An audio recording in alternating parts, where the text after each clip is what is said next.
1991 BMW 850i. That's the 5-litre V12 car. Very, very pretty car, this one. 1991 the year. Comes with the private registration DLZ850 in grey here. Nice and straight, this one. Right, bodywork wise, we'll start off the bonnet, work our way around the car, onto the interior, and then we'll do an engine start up. Nice and straight up the centre of the bonnet. It wants a polish in places. There's a few sort of bird poo marks, you had a little tree sap mark here and there, and a few light surface scratches where it's been washed over the years, but all nice and straight up the bonnet. There's a few little stone chips and a few sort of lighter scratches there on the paintwork side of things, but it's nice and straight. As we come down around the headlamps, all good around those pop-up headlights on both sides. A little bit of a dent on the bonnet on the right hand side there, and a tiny few little stone chip corrosions on the front edge of the bonnet on the left hand side. We'll work our way all the way across nice and clean on the right hand side there. A few stone chips on the nose cone and the bumper itself, but no big scuffs or scrapes. All the indicator lenses and the side light lenses are lovely and clear. As you come across the bonnet, it's all nice, nice and straight again. Light lenses are all clear. Lower valance is all good. A few little stone chips, but that's all. All the grills are intact, no bits missing there, no nasty cracks or nudges to the bumper itself. As we come round onto the right hand side, lovely and level down both sides, this one with the parallel wheels. The wing top itself, nice and straight, no dings or dents up the driver's wing. Again, some light surface scratches where it's been washed over the years, and that's all to be concerned about really. No corrosion at all on that right hand front wing. Wheels are lovely all the way around, so the tyres got Michelin's on there. Pilot Sport 4s there, lovely and straight. It says a lot about the car on what tyres it's on. Lovely and tidy down the sill section there. As you come across the bottom of the door, there's no rust or nasty bits on the bottoms of the door or the quarter. As we come up the driver's door, there's a few lighter scratches in the paintwork below the wing mirror, but not bad at all. Lovely and straight down the rest of the door. Wing mirror cap's okay, tiny little scuff on the side, no cracks in that. We're going to jump up onto the roof now while we're on this driver's side. Again, a few little bird poo marks and the odd sort of light surface scratch in the paint on the roof. A few little stone chips along the top half there, you can just see that there on the driver's side. And a few little bits in the middle there on the top end of the windscreen. Around the sunroof's all okay. Warrants a bit of a good clean and polish, like I've said. A few tiny little blebs around the sunroof, but not bad at all. As we come back down the pillar, a few heavier scratches on the driver's side there. No major scratches around the handle. There is a parking dent that I've just seen on the rear quarter on the driver's side. Around the wheel arch there, tiny bit at the bottom there. As you come round, all nice and fresh on the paint side of things. Lovely and straight down the rest of that rear quarter. And the driver's side, you can just see that little parking dent there. Nice and straight, no heavy scratching around the fuel cap filler. Nice and tidy down the rear quarter. Again, like I say, the odd little light, sort of heavier scratch in the paint here and there on this one. Lovely and straight, those big wide quarters. You don't sort of appreciate how wide this car is till you stood behind it. Lovely. Lovely and straight on the rear bumper there. Lights again, crystal clear on both sides.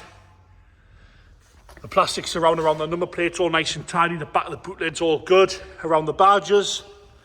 Tiny little bit on the left-hand side there. And no major chips out the paint across the boot lid where it's been closed. Again, some light scratches in the paintwork across the boot lid on the paint side of things. Some very light scratches there. Down the left-hand side, bumper corner again, scuff-free. Nice and straight across the back bumper all the way around. Same on the right-hand side. No craze into the corners and no nasty scratches where stuff's been put in over the years. As we come round onto the left-hand side, nice and tidy down the rest of the rear quarter. Lovely and straight again, the odd little surface scratch. The arch itself got a sort of a lighter scratch here. Heavier scratch, sorry, in the paintwork there. Almost a tiny little bit of a dent at the start of it. As we come around the arch here, got a bit of paint flake there on the arch, but no rust, so that can see there. A little bit down the bottom, lovely and straight down the sill section, down the whole left-hand side. And again, like I say, Michelin tyres all the way around. As I come down the lower section, we're all okay. As I work my way up onto the passenger door, nice and straight, the odd scratch here and there in the paint. All good around the handle. As we come to the wing mirror cap, a few little scuffs on the edge, but that's all. Across the top of the roof again, a little bit of rust around the sunroof. We're all right on the passenger side, the rest of the roof's all okay. The pillars are all right, but like I say, a little bit hazy in places where it wants a good polish. Down onto the front wing now. All okay around the front wing. Nice and tidy on the wing top. Some lighter scratches in the paint here and there. Go around that arch nice and slow. Again, sits lovely and level down the left-hand side. Onto the interior now. I will say the one thing we have noticed is when you open the door, the driver's door, the window doesn't drop down like they're supposed to, and I can't get the window to actually go down on the switches, which is any of the windows, so please bear that one in mind. Door card's lovely and tidy, good colours in there. Lovely place to be sat, this one. No major marks around the window switches or the door locks. A little bit of wear at the handle, that's pretty standard. The seat itself showing a little bit of wear, warrants a good clean, a little bit grubby on the inside. No rips or tears, but you've got a bit of wear to the driver's bolster. But like I said, there's no rips or tears on the bolster itself. A little bit of a nick out the bottom bolster there, tiny nick on the side bolster. The plastics are all crack free. Again, bit of wear to the insert, but a good clean, get some of that sort of grubbiness out. Would transform that, I would say. I'm going to try and work out how to get that seat forward there. I'm going to come forward on the electrics there. Electric seats on this one with the memory 1, 2 and 3. You can see they're clearly working. The back seats themselves, again, a little bit grubby, but no rips or tears on the right hand side. Steering wheel's all nice and tidy. Across the dash is lovely. There's no delamination or cracks across the dash anywhere. Dials are nice and clear and easy to be read. As you come down the centre console, we've got an aftermarket head unit fitted, which we have got the fascia for. Even around the automatic gear selection, that's all nice and tidy there. Headlining, as you can see, is just starting to sort of sag, but that's on the sunroof side of things. The rest of the headlining's all okay. It's just the sunroof bit there. Again, not a bad fix really, that. We're going to jump into the boot now. Into the boot. Nice and tidy in the boot. A couple of stains on the carpet itself, but again, nothing to write home about really.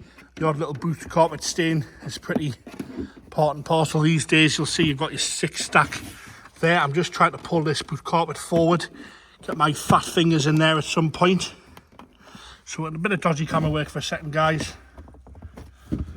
Trying to get my big fat fingers in there. There we go, I've managed to do it. Original full-size spare wheel there with the Uniroyal on. See all that there. Inside there, all okay. We'll go into the left-hand side now. Passenger side again. Door card's nice and tidy, no rips or tears. Really good colours. Dashboard's lovely from the left-hand side. You've got your grey carpet set throughout. Lift that seat forward. Have a good look at the interior from this side. You'll see there's a few clips off the pillar trim there. Sort of easy little niggly jobs that are quite easy to be rectified. Nice place to be sat that. I'm going to come round to the engine bay and we're going to open the bonnet here and have a good look at this 5 litre V12. Again, a bit of dodgy camera work because there's 2 releases for the bonnet. There we go. All in all, presentable in there. Right, I'm going to fire it up here. I'm a one-man band in this, so bear with us a second. Straight into life there. We've got a little bit of a squeaky belt. Not the end of the world, but no nasty noises from that engine at all. No rattles, no knocks, no bangs, no horrible noises at all from that. I'm going to gently close that down in a second. We're going to check for warning lights and stuff on the dashboard. Like I say, I can't get the windows to go down and that one's not automatically dropping. Few lights on, but apart from that, even the pixels on the mileage are all there. 80,955, that's great mileage that in the car this year, 1991 the year. Even the mileage, even the pixels on the trip computer, none missing there either. There you have it, the 1991 BMW 850i 5 litre V12 automatic.